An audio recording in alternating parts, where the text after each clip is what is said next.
A atração a seguir é recomendada para todas as idades.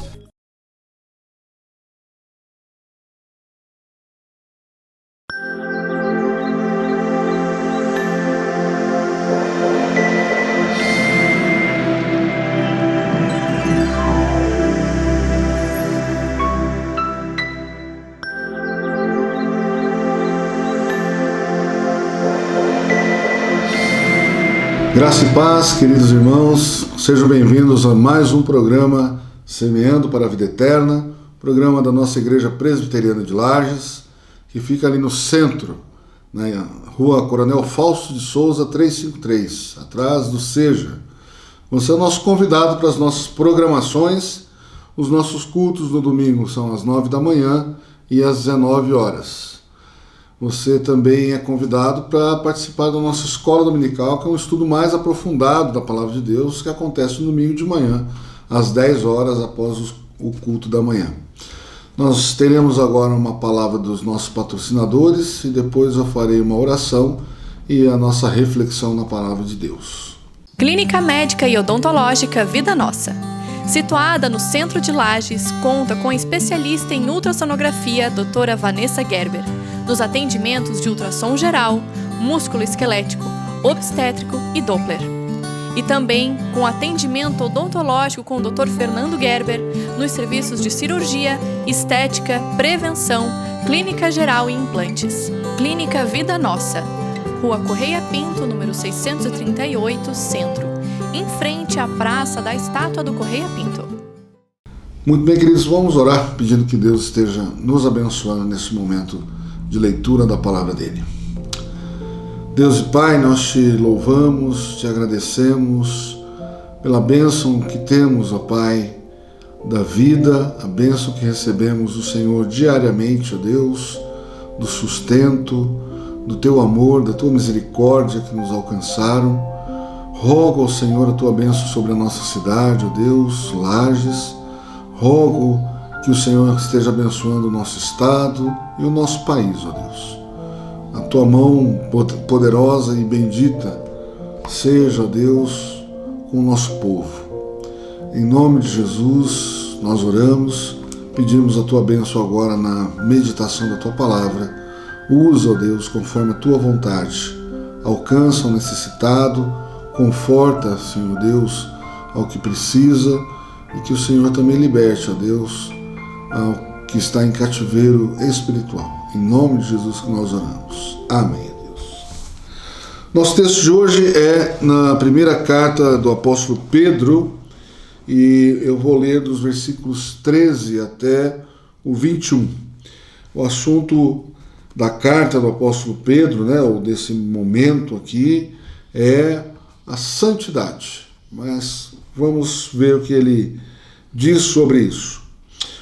Por isso, cingindo o vosso entendimento, sede sóbrios e esperai inteiramente na graça que vos está sendo trazida na revelação de Jesus Cristo. Como filhos da obediência, não vos amoldeis às paixões que tinhais anteriormente na vossa ignorância. Pelo contrário, segundo é santo aquele que vos chamou, tornai-vos santos também, vós mesmos, em todo o vosso procedimento. Porque escrito está, sede santos, porque eu sou santo. Ora, se invocais como Pai aquele que, sem acepção de pessoas, julga segundo as obras de cada um, portai-vos com temor durante o tempo da vossa peregrinação, sabendo que não foi mediante coisas corruptíveis, como prata ou ouro, que fostes resgatados do vosso fútil procedimento que vossos pais vos legaram, mas pelo precioso sangue, como de cordeiro sem defeito e sem mácula, o sangue de Cristo, conhecido com efeito antes da fundação do mundo, porém manifestado no fim dos tempos por amor de vós, que por meio dele tendes fé em Deus, o qual o ressuscitou dentre os mortos e lhe deu glória, de sorte que a vossa fé e esperança estejam em Deus. Amém. Queridos, muitos de nós já ouviu falar sobre a história da vida do apóstolo Pedro como discípulo de Cristo, e ele, como discípulo de Cristo, era um homem impetuoso, né? Muitas das ações do discípulo Pedro foram tomadas muitas vezes sem pensar, de rompante. Mas aqui no texto que nós estamos lendo, na carta do apóstolo Pedro, ele escreve 2 cartas ali no final do Novo Testamento, né? Ele já está idoso, ele já está também no fim dos seus dias, porque ele já está condenado à morte pelo Império Romano. Ele está preso em Roma e ele está aguardando a sua execução. E a tradição nos conta de que o apóstolo Pedro foi martirizado, crucificado, mas ele não aceitou morrer crucificado como foi o Senhor Jesus. Ele pediu para ser crucificado de cabeça para baixo. Ele não se sentia digno de morrer da mesma forma que o Senhor Jesus. Mas quando ele escreve essa carta, ele já é um homem maduro, um senhor, e já passou pelas experiências da vida, pelo confronto com o próprio Senhor Jesus. Ele passou também pela prova que Jesus disse que Satanás estava requerendo peneirar, né, a Pedro, e que Jesus ia interceder por ele. E também Pedro passou pela decepção, né, de ver um Cristo preso, entregue e morto, mas também pela restauração da sua fé.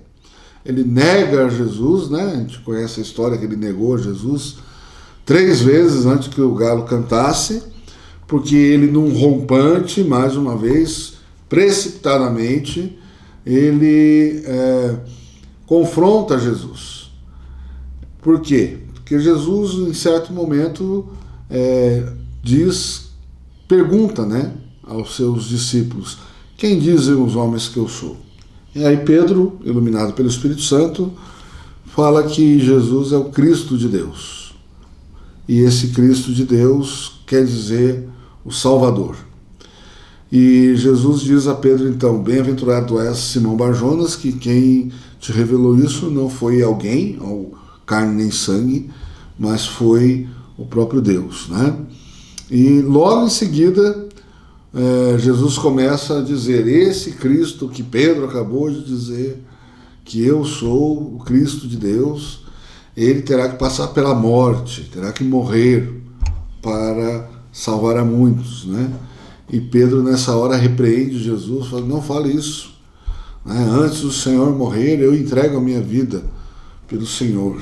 E Cristo, conhecendo o coração de Pedro e dos homens, ele diz para Pedro o seguinte: arreda Satanás, que você não cogita as coisas de Deus, mas dos homens.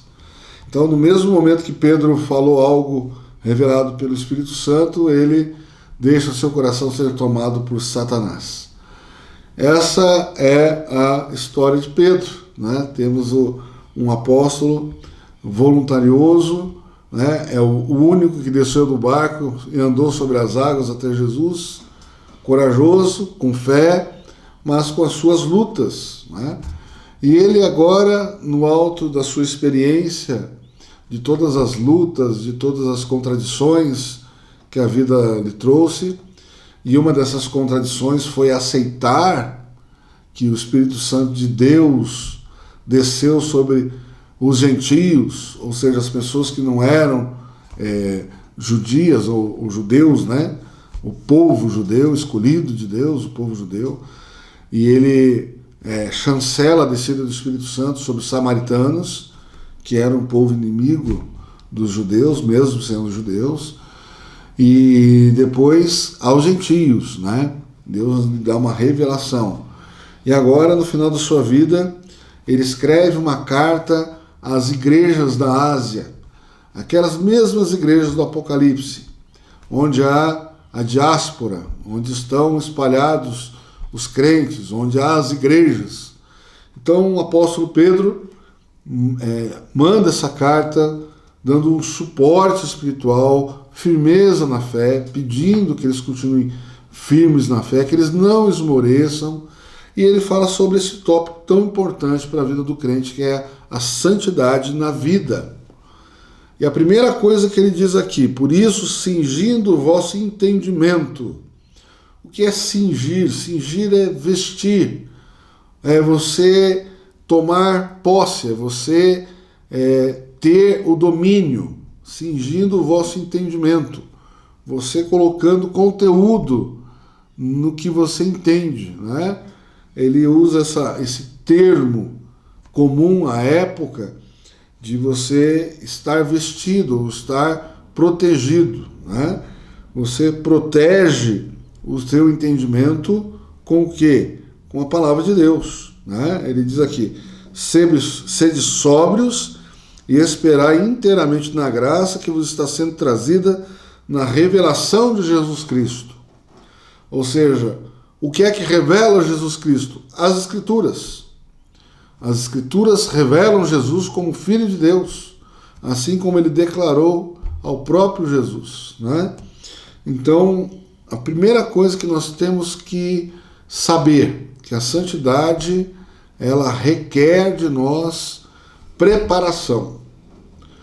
A santidade é um assunto bastante controverso, bastante complicado no meio teológico, porque a santidade é uma ação conjunta da vontade do homem e a ação do Espírito Santo, né? Nós cremos que a salvação é um ato gracioso de Deus para com o homem. Nós não podemos querer a salvação por nós mesmos. Somente pela ação do Espírito Santo em nosso coração é que nós desejamos Deus. O homem natural não deseja Deus, ele é rebelde a Deus. Ele quer fugir de Deus. Ele não quer compromisso nenhum com Deus. Então, a única forma de nós nos rendermos a Deus é quando nós ouvimos essa revelação de Jesus Cristo, as boas novas do Evangelho. E aí o Espírito Santo tem essa oportunidade de, no nosso coração, transformar o nosso coração de pedra num coração de carne, nos converter dos nossos maus caminhos, nos voltarmos a Deus. Então essa ação do Espírito Santo, ela é uma ação da soberania de Deus sobre a nossa vida. Mas, depois que isso acontece, e nós entendemos que, simultaneamente, com esse chamado, com esse toque do Espírito Santo, instrumentalizado pela fé, a fé é o instrumento da nossa salvação. A fé é que nos leva a crer em Jesus Cristo como Filho de Deus, o nosso Senhor e Salvador. Nós somos regenerados, ou seja, adquirimos novamente, ou adquirimos aqui agora, o que Adão tinha lá no paraíso, uma comunhão com Deus total, né? Nós temos acesso, um livre acesso a Deus agora. Não precisamos mais de intermediários, não precisamos mais ficar atrás do véu, não precisamos fazer o sacrifício para que Deus receba o nosso culto.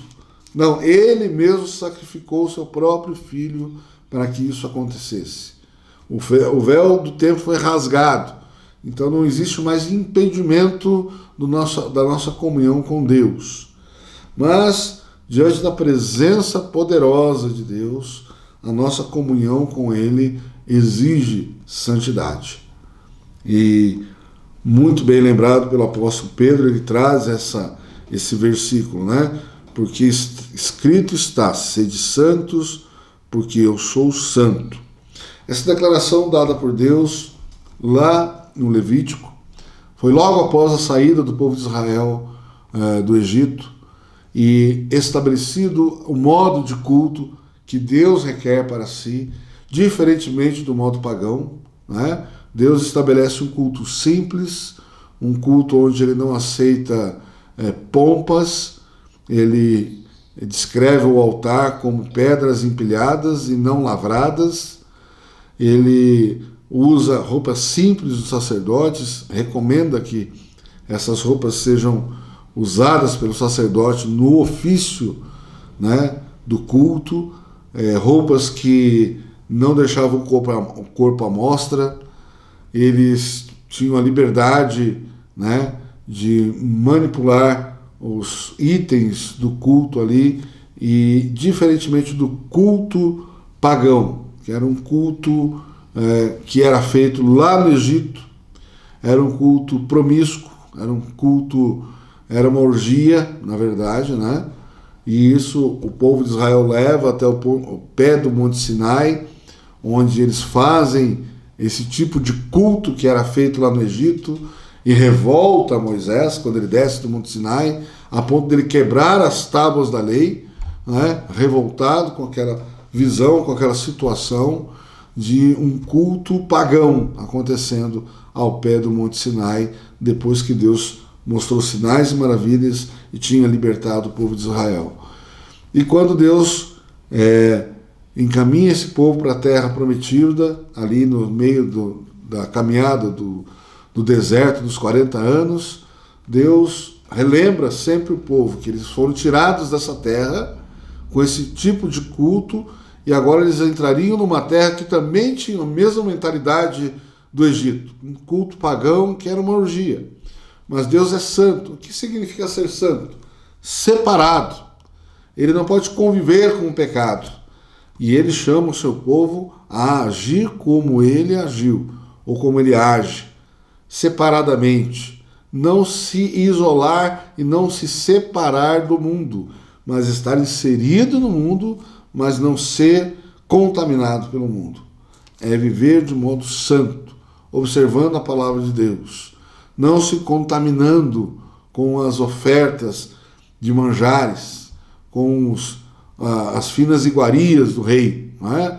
Então, é uma linguagem que a Bíblia usa para nos mostrar que Deus é um Deus simples, é um Deus amoroso, é um Deus libertador, porque quando nós vivemos como os pagãos, nós nos tornamos escravos do pecado. Né? Aquela modalidade de vida não é uma opção, você está escravizado, você não tem a opção de dizer não. Né? Agora nós estamos aí na época do carnaval, né? Na festa do carnaval, e muitas pessoas sofrem pressões no seu meio de amizades, no seu meio profissional, a aproveitar esses dias. O que eles dizem que é aproveitar esses dias? Viver do modo mais louco possível, né? Virar as noites, se embriagar, fazer promiscuidades. Então é isso que é o entendimento de aproveitar o carnaval, de aproveitar a vida. Né? Então essa tendência humana é pecaminosa. E você, quando não tem entendimento de que Deus te ama e te libertou e te salvou, você não tem a opção de dizer não, você fica escravo dessas direções que o mundo impõe, né? A sociedade impõe como algo bom, como algo que você faz se você for livre, que você tem a obrigação de ser feliz. Então a palavra de Deus, ela vai dizer que isso é ilusório, que no final disso é mágoa, tristeza e decepção. Então a santidade na vida, ela é uma evidência de que nós fomos transformados, uma evidência de que o Espírito Santo de Deus está em nós. Tá? Muitas vezes quando nós falamos em santidade na vida, de sermos santos, né? Que ele diz aqui, sede santos porque eu sou santo, né? Inclusive eu até brinco com esse versículo lá nas minhas aulas para os novos membros da igreja, dizendo, eu sou santista por causa desse versículo, é uma ordem de Deus, né? Sede santos porque eu sou santo. Então eu sou santista, não sou palmeirense, sou são paulino, nem corintiano, mas é uma brincadeira, é uma ordem de Deus mesmo para nós sermos santos, para nós sermos santos, sermos separados. Em algum momento, alguns cristãos entenderam que sermos separados era sairmos do mundo. Então criaram-se mosteiros no deserto. Achava que o pecado estava no mundo, estava nas pessoas, estava na sociedade, mas o pecado está em nós, né? E eles descobriram isso depois. Mas nós não somos chamados a sair do mundo, mas nós resistimos ao mal. É esse o sentido de ser santo. Muitas vezes a nossa cultura, né, a religiosidade de onde a gente vem, diz que os santos são pessoas muito distantes de nós, são pessoas que estão intercedendo por nós nos céus. A palavra de Deus não deixa margem para esse tipo de entendimento. Nós lendo a palavra de Deus aqui, vemos que Deus não permitiu que isso fosse revelado e nem orientou que isso acontecesse desse modo. O que ele diz é que nós temos acesso direto ao Santo dos Santos, ao lugar onde Deus está. Ele é nosso Deus e Pai. E é por isso que quando nós oramos, o Senhor Jesus disse: quando vocês orarem, usem o meu nome, orem em meu nome. Por isso que nós cremos que na oração nós temos que terminar: oramos em nome de Jesus. Porque é no nome do Filho unigênito de Deus, o nosso irmão mais velho, aquele que sacrificou a própria vida em nosso favor. Então, essa carta do apóstolo Paulo, incentivando, dando palavras de conforto, formalizando aqui uma conduta daqueles que foram alcançados por Deus, é uma evidência de que todos nós passamos por momentos de fraqueza, passamos por dificuldades, mas o próprio Jesus já tinha dito: no mundo passais por aflição, mas tende bom ânimo, eu venci o mundo. Não é?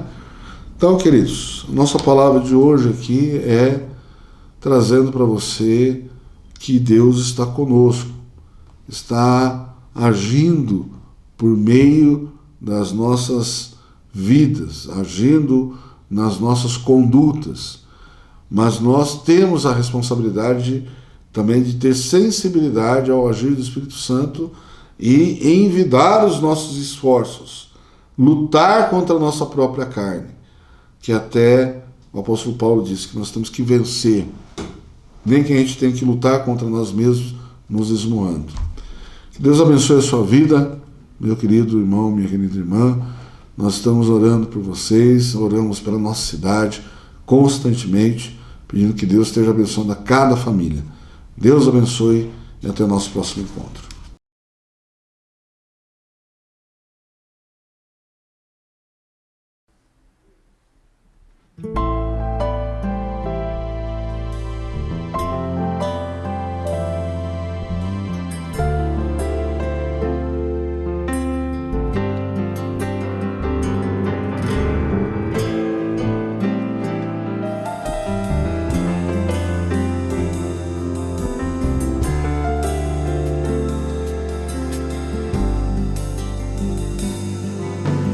Vem e sopra sobre nós teu sopro, reunidos neste ajuntamento,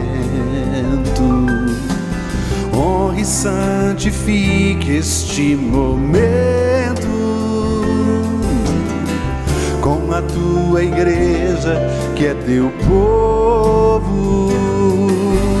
Faz teu rio de paz correr no meio destes que por fé vem bem dizer-te, e a uma voz oferecer-te seus louvores, súplicas e anseios.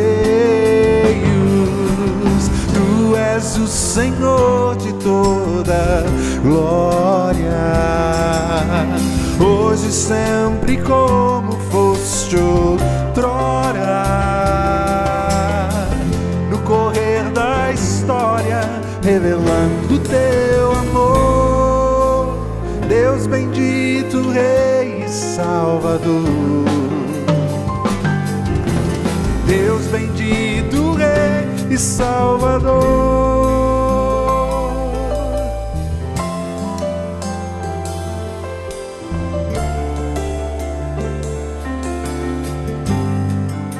Vem e sopra sobre nós, vem e sopra sobre nós teu sopro.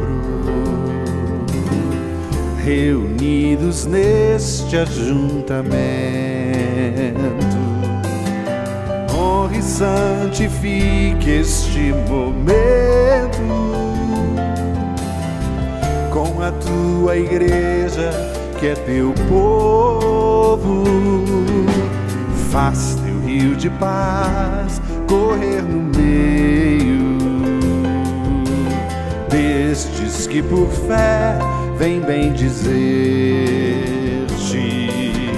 e a uma voz oferecer-te seus louvores, súplicas e anseio. Tu és o Senhor de toda glória, hoje e sempre, como foste outrora, no correr da história, revelando teu amor. Deus bendito, Rei e Salvador. Deus bendito, Rei e Salvador.